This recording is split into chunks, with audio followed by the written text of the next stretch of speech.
यात्राको पहिलो दिन हामी सुर्खेत पुगेर बास बस्यौँ। सुर्खेत छिटो पुगेर समय पर्याप्त भएमा सुर्खेतमा अवस्थित प्रमुख पर्यटन स्थलहरू काक्रे बिहार, देउती बजै मन्दिर तथा बुलबुले ताल अवलोकन गर्न सकिन्छ। दोस्रो दिन बिहानै देउती बजैको दर्शन गरी सुर्खेतबाट करिब 11 बजे प्रस्थान गर्यौँ। यात्राका क्रममा कर्णाली राजमार्गको सुन्दर भूदृश्य, दैलेखका मनमोहक गाउँहरू तथा राकम कर्णाली क्षेत्रका प्राकृतिक दृश्यावलोकन गर्दै अगाडि बढ्यौँ।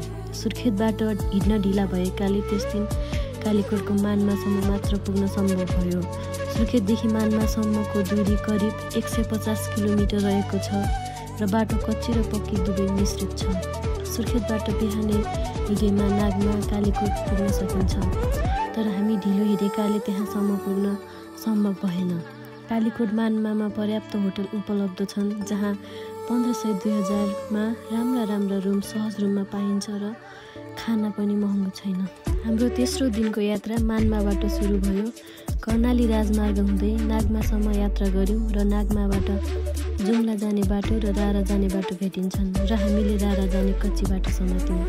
मान्मादेखि नागमासम्म करिब 60 किलोमिटर र नागमादेखि रारासम्म करिब 93 किलोमिटर दूरी रहेको छ।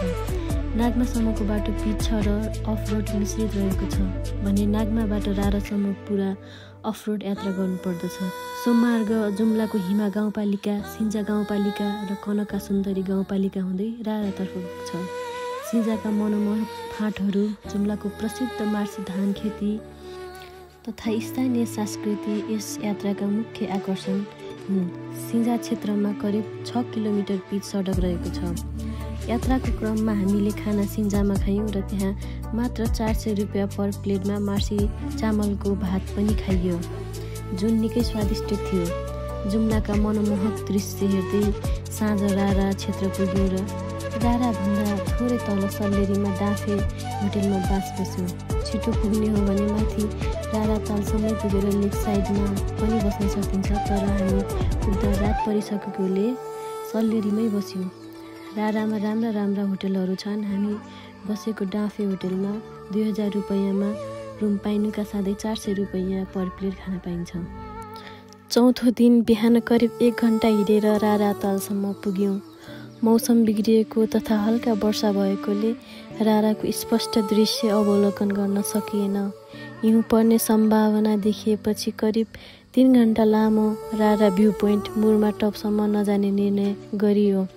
राराको सुन्दर दृश्य अवलोकन गर्दै फोटो भिडियो खिच्दै चिसोको अनुभव गरियो। हामी त्यसपछि होटल फर्किएर खाना खायौँ र रारा तालबाट नजिकै मात्र 14 किलोमिटर दूरीमा रहेको मुगुको सदरमुकाम गमगढीसम्म पुग्ने सोच बनायौँ। तालचा विमानस्थलको दृश्य हेर्दै करिब आधा घन्टामा गमगढी बजार पुगियो।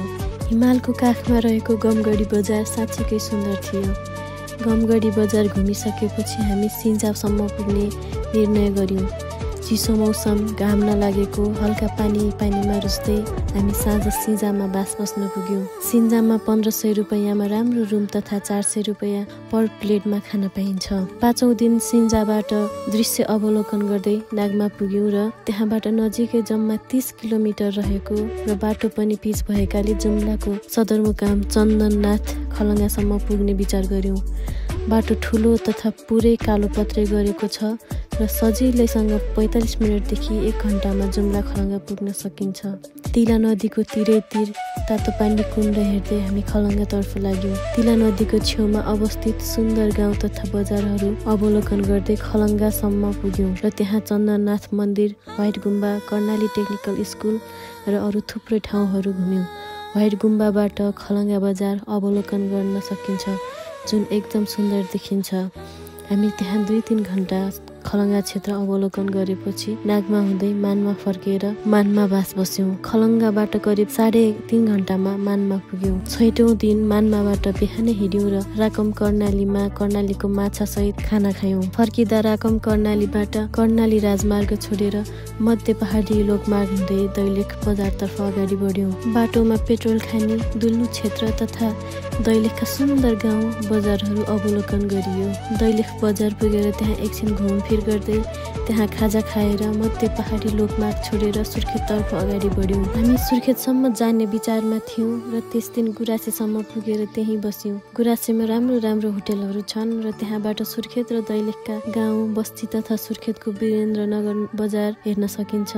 7औं दिन बिहान गुराँसे भ्यू टावरबाट दैलेखका गाउँ बस्ती, सुन्दर हिमालहरू र सुर्खेतका गाउँ बस्ती र वीरेन्द्रनगरको दृश्य अवलोकन गर्दै सुर्खेततर्फ अगाडि बढ्यौँ। दृश्य हेर्दै फोटो भिडियो बनाउँदै खाना खान सुर्खेत पुग्यौँ। यो हाम्रो एक्स्ट्रा दिन थियो।